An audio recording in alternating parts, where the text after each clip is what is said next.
2003, Olympia, Washington. The feminists in Seattle want to encourage more women to become single mothers by creating a new tax to provide more funding for Mooching Mommies. On September 16th, citizens of Seattle will vote on Initiative 77, or the so-called latte tax, which will levy a tax of 10 cents on each espresso beverage sold within the city. The purpose of the tax is to provide additional funding for daycare services, which will benefit primarily single mothers. While helping poor children is a good thing, the problem many people have with this tax is that it subsidizes mooching mommies.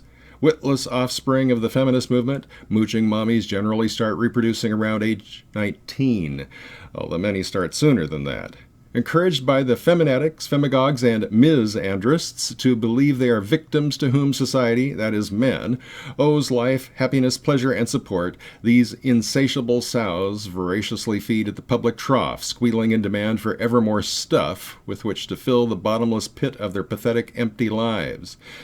The politically correct view, spawned by the vigorous efforts of the feminazis, put the prurient pursuits of teenage girls and single mothers beyond reproach. A woman can sleep around, get knocked up, have a litter of kids, impose what Tom Likas accurately describes as vagemony on every man she can, collect support from state agencies to help support her lifestyle in the best interests of the children, and woe betide the judgmental men who dare to criticize her. Especially at work, where such honesty can get a guy fired. Talk show host Tom Likas condemned this latest effort to support Seattle's distressing damsels, characterizing it as another measure that will encourage women to leech off the system. Then, Seattle talk show host B.J. Shea argued for taking the babies and infants away from their mooching mommies and placing them into foster care or putting them up for adoption. In his view, if we as taxpayers are going to support those kids, then we should have a say in their care and upbringing. While both Likas and Shea make very strong arguments, what they are condemning is not so much the idea of providing support for poor children as the women whom the programs benefit. There are exceptions, of course. Many single mothers are not moochers, but victims of circumstances. But the feminist agenda focuses on helping those most who deserve it least.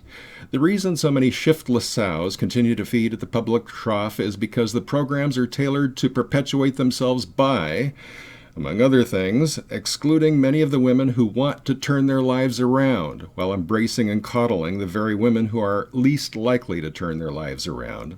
In effect, the programs perpetuate a piggy class. 2016, Olympia, Washington. Short of an economic collapse, there is little likelihood this will end. Several years ago, I raised this point, and during the past 5 or 10 years, others, notably here on YouTube, have picked up on this.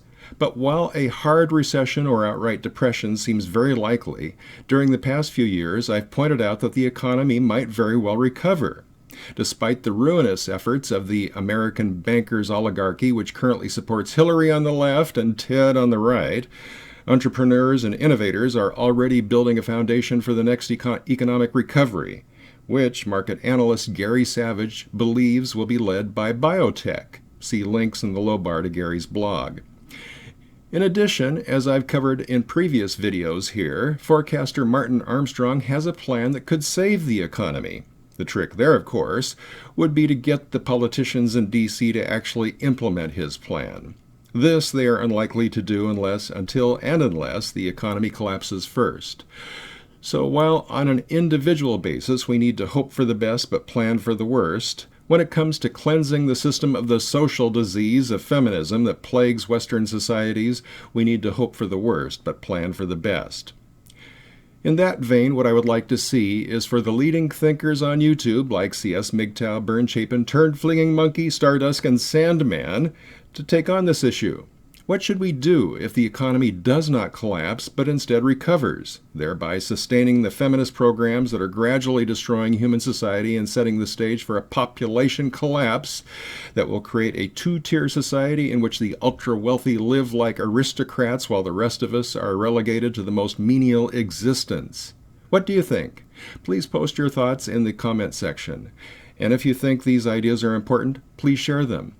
4 or 5 years ago, when I got active again after a short hiatus while I focused on tribal matters, I began to get acquainted with Reddit and got into a little trouble with the mods for posting links to my own articles there. Maybe one of you could do me a favor and link some of my videos there. I'd appreciate it. For the Backlash at Backlash.com, my name is Rod Van Mechelen.